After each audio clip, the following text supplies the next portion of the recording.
قبرستان میں جا کر دعا کرنا جائز ہے. اللہ کے نبی نے فرمایا استغفروا لاخیکم، اپنے بھائی کے لیے دعا کرو. ہر آدمی کو مٹی دینے کے بعد اپنے بھائی کے لیے دعا کرنا چاہیے، لیکن یہاں ہاتھ اٹھانا ثابت نہیں ہے. یا ہے تو ہمیں بتاؤ کہاں ہے. ارے ہم نے ہاتھ اٹھا کر دعا کر لی تو حرج کیا ہے؟ تو اب مجھے جواب دو، لیٹرین میں ہم نے کہہ دیا ہاتھ اٹھا کر اللہم انی اعوذ بک من الخبث والخبائث، تو حرج کیا ہے؟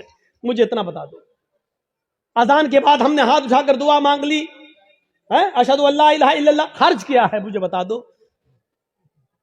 یہاں آپ کو حرج لگتا ہے، مجھے قبرستان میں ہاتھ اٹھا کر دعا مانگنے میں حرج لگتا ہے. کیوں اسلام کو اپنے اور اپنے باپ دادا کے طریقے پر چلانا چاہتے ہو؟ اسلام چلے گا تو صرف فاطمہ کے باپ کے طریقے پر چلے گا. اسلام نہ تمہارے طریقے پر چلے گا، نہ میرے، نہ تمہارے باپ کے طریقے پر چلے گا، نہ مولوی جرجیز کے باپ کے طریقے پر چلے گا. اسلام چلے گا تو جناب محمد رسول اللہ کے طریقے پر چلے گا. آپ کو نماز پڑھنے کے بعد دعا سے کوئی نہیں روکتا. یقین مانیے نماز پڑھنے کے بعد آپ دعا کریے، ہم آپ کو نہیں روکتے ہیں. اچھا عمل ہے نماز پڑھنا، اور نماز کے بعد دعا مانگنا اچھا عمل ہے. مانگیے مانگیے، منع نہیں کیا جا رہا ہے.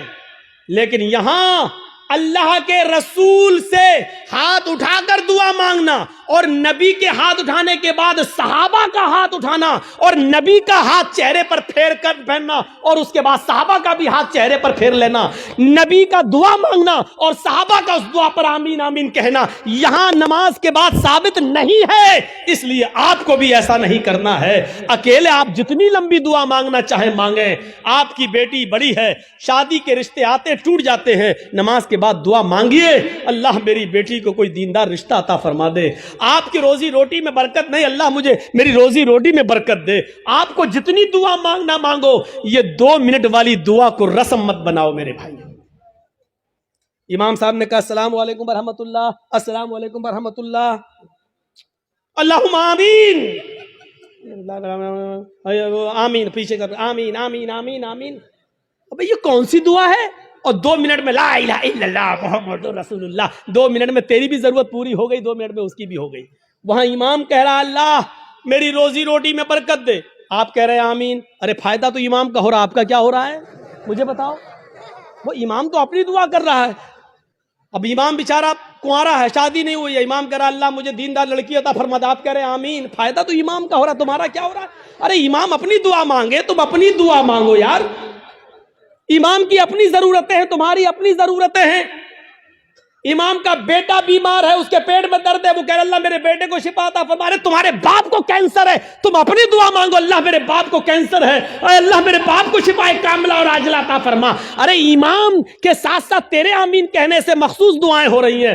امام تیرے لیے دعا نہیں کر رہا ہے، اور تم جو آمین آمین کہہ رہے ہو اس میں تمہارے لیے دعاؤں پہ آمین نہیں کہی جا رہی ہے. ارے تم اپنی دعا مانگو. امام کی ضرورت 2 منٹ میں پوری ہو رہی ہے، تمہیں کچھ زیادہ مانگنا تم زیادہ مانگو. یہ کیا دعا ہے کہ جب امام کی ساری ضرورتیں پوری ہو رہی ہیں اسی وقت تمہاری بھی ہو رہی ہیں. 2 منٹ میں تمہاری بھی دعا ہو گئی، اس کی بھی دعا ہو گئی. اب ہم نے کچھ اور مانگنا تھا لیکن اب ہم نہیں مانگ پا رہے ہیں کیونکہ امام نے ہاتھ پھیر لیا، ہمیں بھی پھیرنا پڑ رہا ہے. اب ہمیں کچھ اور مانگنا ہے. میری بیوی ہمیں کچھ سمجھتی ہی نہیں ہے. آپ کہ اللہ میری بیوی کو میرا فرما بردار بنا دے. اب امام تو ہاتھ پھیر چکے ہیں، اب کیسے دعا مانگے؟ اب مانگنا چاہ رہے ہیں لیکن ہاتھ گر بھی نہیں رہے، لیکن مجبوری میں پھیرنا پڑ رہا ہے. اب پھیرنا پڑا، اب منہ میں کہنا پڑ رہا اللہ میری بیوی کو ہدایت دے. اس کو عادت مت بنائیے میرے بھائی. دعا کو ہم منع نہیں کر رہے ہیں، نماز کے بعد بھی دعا کو منع نہیں کر رہے ہیں. دعا کو ہم صرف اس لیے منع کر رہے ہیں کہ سلام پھیرنے کے بعد آدمی آزاد ہو گیا ہے. وہ اپنی دعا مانگے، آپ اپنی دعا مانگیے. وہ 2 منٹ مانگو، 5 منٹ مانگو، 10 منٹ مانگو، 15 منٹ مانگو، آدھا گھنٹہ مانگو. اور دعا تو میرے بھائیوں مجمع میں صحیح بتاؤں تو دعا کا حق ادا ہی نہیں ہوتا ہے. دعا کا حق ادا تو تنہائی میں ہوتا ہے، جب کوئی نہ دیکھ رہا ہو. 2 رکعت نماز پڑھ کے اپنے آپ کو سب سے چھپا کر رو رو کر آنکھوں سے آنسو بہا بہا کر دعا کی جائے، تب دعا کا مزہ کچھ اور ہے میرے بھائیوں. یہ دعا کا مذاق ہے. اللہ گاؤں میں بہت زیادہ لفڑا، اللہ میرے گاؤں میں برکت دے، اللہ میرے چودھری کو سمجھا دے، اللہ میرے یہ آمین آمین محمد رسول اللہ. یہ دعا کا مذاق ہے یار، مت بناؤ مذاق. اتنا مذاق دعا کا کبھی نہیں بنایا گیا جتنا ہم دعا کا مذاق بنا رہے ہیں.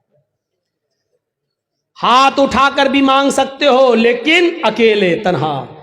قبرستان میں دعا مانگنے کا حکم ہے اور ہر شخص کو دعا مانگنا چاہیے، لیکن وہاں ہاتھ اٹھانا ثابت نہیں ہے. وہاں صرف حکم یہ استغفروا لاخیکم، اپنے بھائی کے لیے دعا کرو، صرف دعا ہے. اگر ہاتھ اٹھانا ہوتا تو اللہ کے نبی کہتے اپنے بھائی کے لیے دونوں ہاتھ اٹھا کر دعا کرو. اور یہ آتا کہ اللہ کے رسول نے فلاں فلاں کے دفنانے کے بعد آپ نے دونوں ہاتھ اٹھا کر دعا کی ہے، آتا حدیث میں، لیکن حدیث کی کسی کتاب میں نہیں آیا اللہ کے رسول نے کسی بھی صحابی کو دفن کرنے کے بعد اپنے ہاتھوں کو اٹھا کر دعا کی ہو، کہیں نہیں آتا ہے. ہاں یہ آیا کہ اللہ کے رسول نے قبر میں صحابی کو دفن کرنے کے بعد صحابہ سے فرمایا استغفروا لاخیکم، اپنے بھائی کے لیے دعا کرو. آپ چاہتے تو کہہ سکتے تھے میں دعا کر رہا ہوں، آپ لوگ آمین آمین بولو. اللہ جس کا انتقال ہوا اس کے روح کو اعلی علیین کے اندر جگہ عطا فرما، اللہ اس کے پسماندگان کو صبر جمیل عطا فرما. آپ چاہتے تو قبرستان میں سب دعا کر سکتے تھے، لیکن آپ نے نہ کی ایسے اور نہ لوگوں نے آمین کہا،